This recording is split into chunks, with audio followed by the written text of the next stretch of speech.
Welcome to DCF Investigations. Imagine the vast, terrifying expanse of the open ocean. It is a world of deep blues and shifting grays, a place where the horizon stretches into infinity, and the water beneath is a crushing, silent void. For most of us, a cruise ship represents the ultimate escape from reality. A floating city of luxury, safety, and endless entertainment. We trust the steel hull to keep us afloat, and we trust the crew to keep us safe. But there is a darker side to this maritime paradise. It is a jurisdiction of blurred lines, where national laws dissolve into the waves, and where a person can vanish from a confined space without a trace, leaving behind nothing but questions that haunt the living for decades. Tonight, we are journeying back to 1998, to the warm waters of the Caribbean, to investigate a case that remains one of the most disturbing and perplexing mysteries in modern travel history. This is the disappearance of Amy Lynn Bradley. To understand the gravity of this tragedy, we must first understand the woman at the center of it. Amy Lynn Bradley was 23 years old in March of 1998. She was not a reckless risk-taker or naive wanderer. She was a disciplined, athletic, and vibrant young woman with a bright future ahead of her. A recent graduate of Longwood College with a degree in physical education, Amy was a skilled basketball player and a strong swimmer. In fact, her comfort in the water was notable. She was a trained lifeguard. This detail is crucial because it immediately casts doubt on the theory that she could have simply fallen overboard and drowned due to incompetence or panic. Amy was capable, she was strong, and she was happy. She had a new apartment waiting for her, a new bulldog puppy she adored, and a job she was passionate about. The Bradley family, consisting of Father Ron, Mother Evie, Brother Brad, and Amy, were a tight-knit unit. They lived in Chesterfield County, Virginia. And this cruise was meant to be a celebration, a reward for the hard work and milestones the family had achieved. They booked a week-long voyage on the Rhapsody of the Seas, a majestic vessel owned by Royal Caribbean Cruise Lines. At the time, the Rhapsody was one of the jewels of the sea, a massive ship carrying over 2,000 passengers and hundreds of crew members. It was supposed to be the trip of a lifetime. The ship set sail from San Juan, Puerto Rico, on Saturday, March 21st, 1998. The destination was the Southern Caribbean, with scheduled stops in Aruba, Curacao, and St. Martin. The first few days of the trip were idyllic. The Bradleys enjoyed the amenities, the food, and the sun. Photographs from those early days show Amy smiling, relaxed, and enjoying the company of her family. There was no indication of trouble, no shadow of the nightmare that was rapidly approaching. On the evening of Monday, March 23rd, the ship was making its way toward Curacao. It was a gala night, a formal evening where passengers dressed in their finest clothes. The Bradleys attended the captain's dinner, laughing and sharing stories. After dinner, the night transitioned into a party atmosphere. The ship's upper deck club was alive with music and dancing. Amy and her brother Brad decided to head up to the disco to enjoy the rest of the evening. This is where the timeline begins to tighten, and where the details become critically important.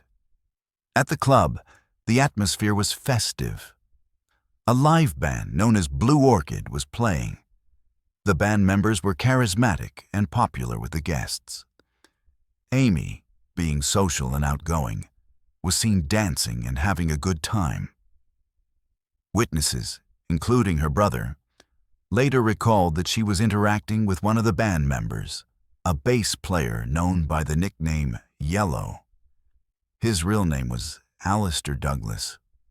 We will return to him later, as he becomes a significant figure in the investigation.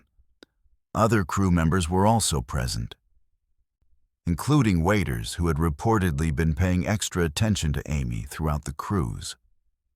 At around 1 in the morning on March 24th, Brad Bradley decided to call it a night. He left the club and headed back to the family's cabin. He left Amy behind, but he wasn't worried. She was an adult, she was sensible, and she was on a luxury cruise ship surrounded by people. Before he left, Amy told him she was going to head back soon as well. Between 1 in the morning and roughly 3:30 in the morning, Amy's movements are based on witness accounts. She was seen dancing with Alister Douglas. Some reports suggest that a waiter handed her a drink, a specific detail that has fueled speculation for years. It was described as a dark-colored drink, possibly a blue Bahama or something similar. Why this matters is that Amy generally did not drink hard liquor. She was health conscious. If she consumed a drink given to her by a crew member, and if that drink contained a sedative or a date rape drug, it would explain much of what happened next. Around 3:30 in the morning, Amy returned to the family's suite. The Bradleys were staying in a suite with a private balcony. When Amy came in, her father, Ron, was awake. The two spoke briefly. Amy seemed lucid, perhaps a bit tired from dancing, but otherwise normal. She sat on the balcony for a while, listening to the ocean and enjoying the warm Caribbean air. Ron eventually went back to sleep, but the image of his daughter sitting there would be the last peaceful memory he would ever have of her. At 5:15 in the morning, Ron woke up again. He saw Amy sleeping on the lounge chair on the balcony. Her legs were visible from where he lay. Satisfied that she was safe and resting, he closed his eyes for just a few more minutes of sleep. At 5:30, he woke up again. He looked toward the balcony. The chair was empty. Ron got up, assuming Amy had just stepped out to go to the bathroom or perhaps to grab a coffee or juice from the upper deck as the sun was beginning to rise. He wasn't immediately panicked, but he was a protective father. So he put on his clothes and went to look for her. He checked the common areas, the pools, and the cafes. She was nowhere to be found. By 6 in the morning, the sun was up, and the ship was preparing to dock in Curacao. Ron's concern began to spiral into panic. He woke up his wife and son. The family split up, scouring the ship from top to bottom. They checked the disco where she had been the night before. They checked the restrooms. They checked the elevators. Nothing. This is where the nightmare truly begins. Not just because Amy was missing, but because of the response, or lack thereof, from the cruise line. The Bradleys pleaded with the ship's crew to make an announcement over the public address system. They wanted the crew to page Amy, to alert the passengers, to lock down the gangways. According to the family, the crew refused. The staff argued that it was too early in the morning and they did not want to disturb the other guests. They suggested that Amy was likely just sleeping in another passenger's cabin or had gone for an early morning walk. The ship docked in Curacao. The gangway was lowered. Thousands of passengers and crew members began to disembark for their day of sightseeing. The Bradleys were terrified. If Amy was not on the ship, she might be leaving it right then, lost in the crowd, or being taken against her will. They begged the crew to not lower the gangway, to keep everyone on board until a full search could be conducted. Their pleas were ignored. The gangway went down, and the flow of humanity poured out into the port city. It wasn't until nearly noon that the ship's captain finally agreed to make an announcement asking Amy to contact the purser's desk. By then, hours had been lost. Critical, golden hours where a potential abduction could have been thwarted. The search that followed on the ship was described by the family as chaotic and superficial. Crew members walked through hallways, but there was no systematic, cabin-by-cabin search. The Bradleys themselves were running on adrenaline and terror, showing Amy's photo to anyone who would look. The ship eventually left Curacao and continued to its next destination, St. Martin. The Bradleys were trapped in a hellish limbo. They were on the vessel where their daughter vanished, surrounded by the ocean, with no help from law enforcement because they were in international waters. This is a critical point to understand about cruise ship disappearances. When a crime occurs in international waters, the jurisdiction falls to the country where the ship is registered. In this case, the Rhapsody of the Seas was flagged in Norway. However, because the victim was American and the ship departed from a U.S. territory, the FBI eventually became involved, but their authority was complicated and delayed. When the ship docked in St. Martin, the Bradleys made the difficult decision to fly to Curacao, believing that if Amy had been taken off the ship, that was where she would be. They spent days searching the island, putting up flyers, talking to locals, and meeting with police. But the trail was cold. Let us now examine the forensic evidence and the suspects. The physical evidence was almost non-existent. Amy's cigarettes and lighter were found on the balcony. Her shoes were missing, but her ID and money were left in the cabin. This suggests she did not intend to leave the ship. She didn't pack a bag. She simply stepped out and never returned. The primary person of interest in the early days was Alister Douglas, the band member known as Yellow. Witnesses placed him with Amy late into the night. Some claimed he was dancing with her in a way that was arguably inappropriate for a crew member.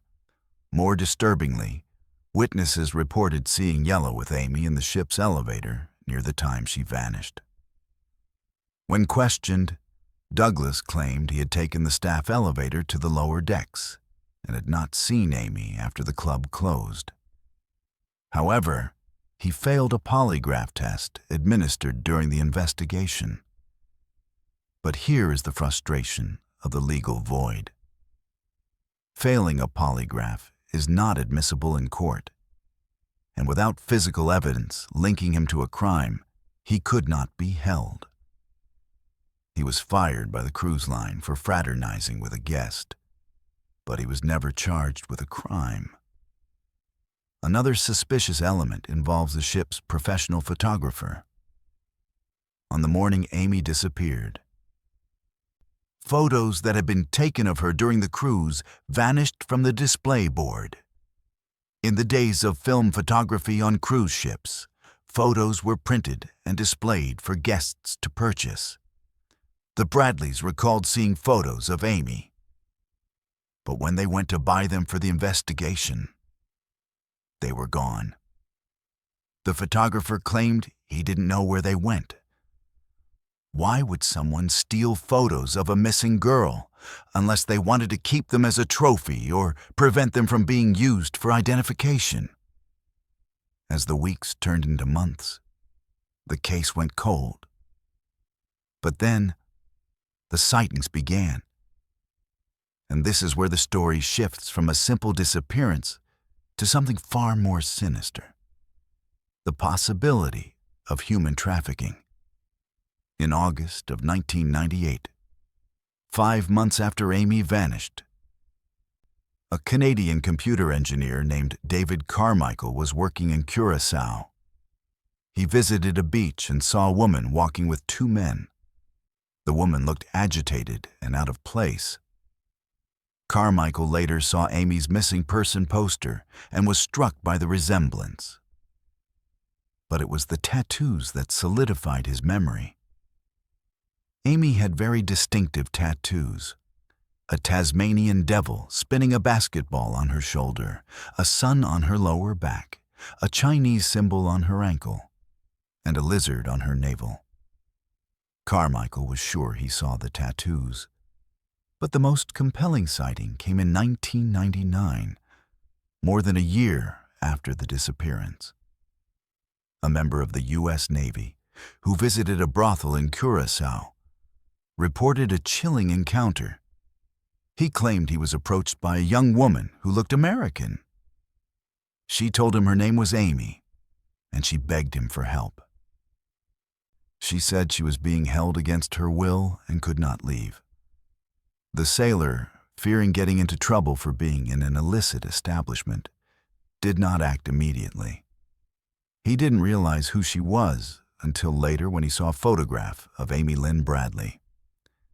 He reported it, but by the time investigators checked the brothel, the woman was gone. The place had been cleared out. This sighting aligns with a terrifying theory that Amy was targeted by a trafficking ring operating within the cruise industry.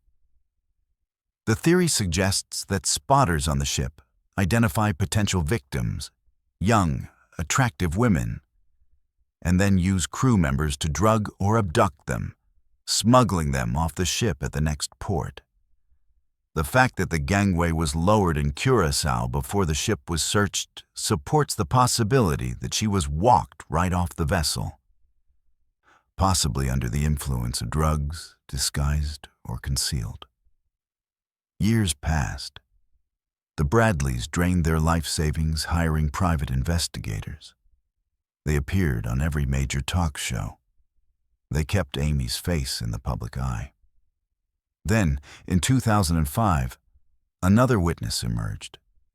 A woman named Judy Maurer was in a department store restroom in Barbados.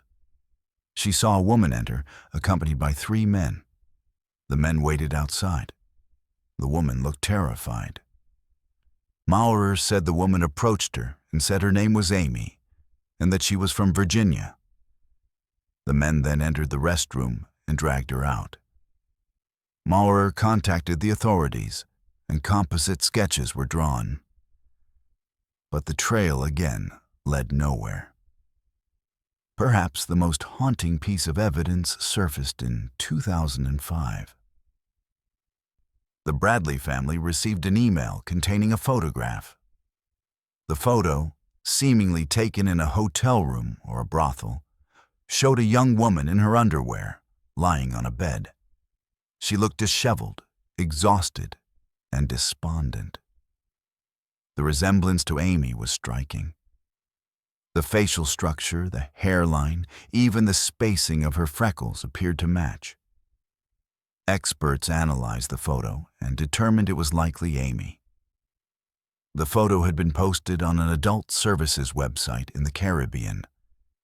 This image was a dagger to the hearts of her parents. It suggested that not only was Amy alive, but she was enduring a living hell, sold into sexual slavery and circulating through the islands. The investigation has also been marred by cruelty and deception. In a desperate bid to find their daughter, the Bradleys were targeted by a con artist named Frank Jones. Jones claimed he was a former U.S. Special Forces operative. He told the family he had located Amy and that she was being held by Colombian mercenaries in Curacao. He spun a complex tale, claiming he had a team ready to rescue her, but needed money for equipment, bribes, and logistics.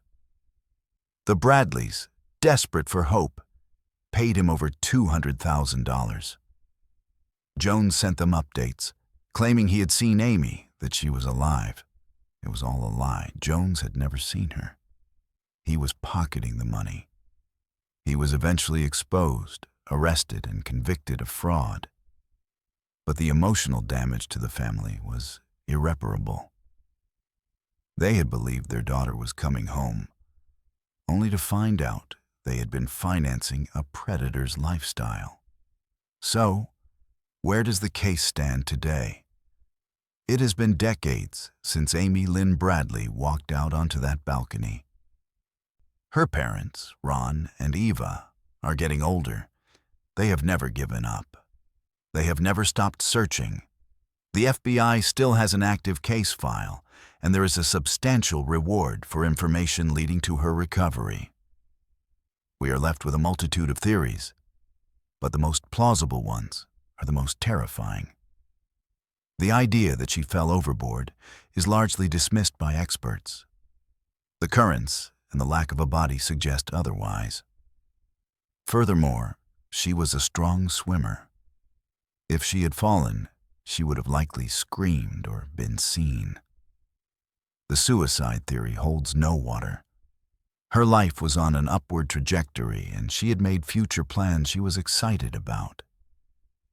This leaves us with the abduction theory. The timeline fits. The behavior of the crew member, Yellow, fits the profile of someone who might facilitate an abduction. The immediate docking in Curacao provided the perfect extraction point. The sightings in Curacao and Barbados, specifically the accounts of her identifying herself as Amy and begging for help, paint a consistent and horrifying picture of a woman trapped in a trafficking network that moves victims between islands, exploiting the lack of centralized law enforcement in the region. The disappearance of Amy Lynn Bradley forced the world to look at the cruise industry with new eyes. It exposed the lack of security, the jurisdictional legal black holes, and the vulnerability of passengers once they step off land. It is a cautionary tale that reminds us that even in the most crowded, well-lit places, danger can lurk in the form of a friendly smile or a offered drink. As we conclude this deep dive, consider the photos sent to the family in 2005. Consider the sailor in the brothel. Somewhere, someone knows exactly what happened to Amy. The networks that traffic human beings rely on silence and time to protect them. But silence can be broken. This has been a production of DCF Investigations. We delve into the shadows to bring the truth to light. If you have any information regarding the disappearance of Amy Lynn Bradley, please contact the FBI. And now, I turn the question to you. Do you believe Amy was taken off the ship in Curacao? Or is the answer still floating somewhere in the deep waters of the Caribbean? Share your thoughts in the comments below, and stay vigilant.